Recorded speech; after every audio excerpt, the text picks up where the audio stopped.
I want to tell you a great story about Natalie Portman. I know that some people have mixed feelings about it, but I think that she took a brave and important stand.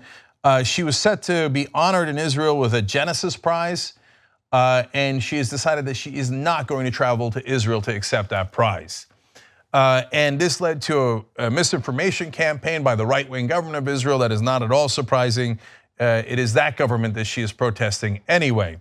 And so we had a statement out by Miri Regev, Israel's Minister of Culture and Sport. He said, I was saddened to hear that Natalie Portman has fallen as a ripe fruit in the hands of the BDS supporters. Now, that is not true, as Natalie Portman clarified.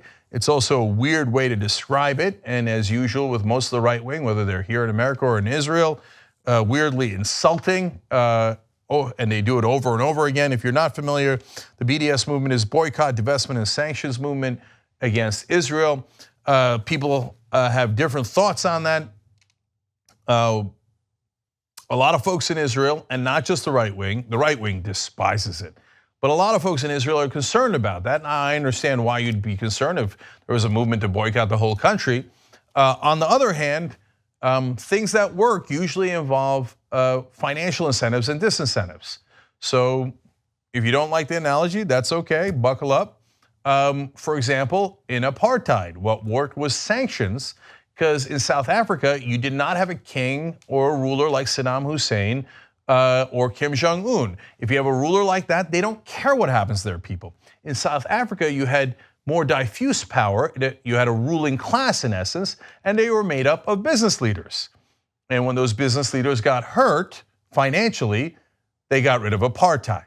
Now, that doesn't mean that what Israel is doing is apartheid. Arguments can certainly be made, but it does mean financial incentives and disincentives work when you have a situation like Israel. They do not have a king. They do not have some sort of dictator. No, they have a relative democracy, certainly not for the Palestinians living in the occupied territories under occupation, but they do within Israel proper, and they have a diffuse power base, and if you were to do sanctions and boycotts, it might work.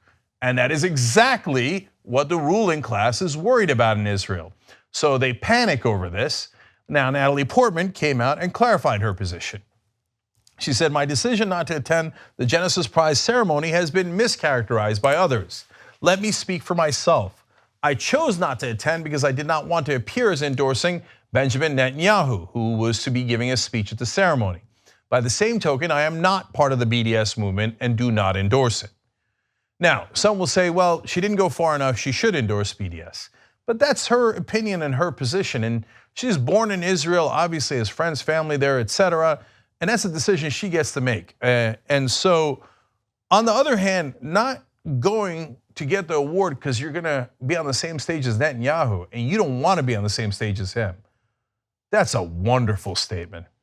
That is someone taking a bold stance to fight against the corruption of Netanyahu, fighting against the right-wing policies of Netanyahu, and that does resonate, I think, across the world. So I want to celebrate that. I want to give you one more quote from the rest of Natalie Portman's message. She said, I treasure my Israeli friends and family, Israeli food, books, art, cinema, and dance. Israel was created exactly 70 years ago as a haven for refugees from the Holocaust.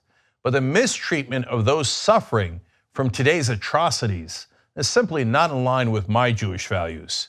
Because I care about Israel, I must stand up against violence, corruption, inequality, and abuse of power. Ooh, I love that statement. That's exactly right. Because if you care about Israel and you care about those values that a lot of us do care about, then you have to fight for justice. You have to fight for equality for everyone.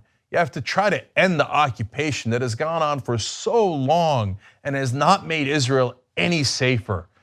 And you've got, go to a Passover dinner, look at the toast, hear the toast, absorb that. It's actually wonderful. But we got to live by that creed, and we've got to fight in that direction. And this is Natalie Portman's way of fighting in that direction. I think it's brave, I think it's fantastic, and I think it should be celebrated. If you want to get the whole Young Turks show every single day, become a member, tytnetwork.com/join. And once you do, you'll be saying, I'm like a smart person. Or you might say, I think it's weird. Or you might say, oops. No, that won't be that one. It won't be that one. It'll be great, trust me. TYTnetwork.com/join.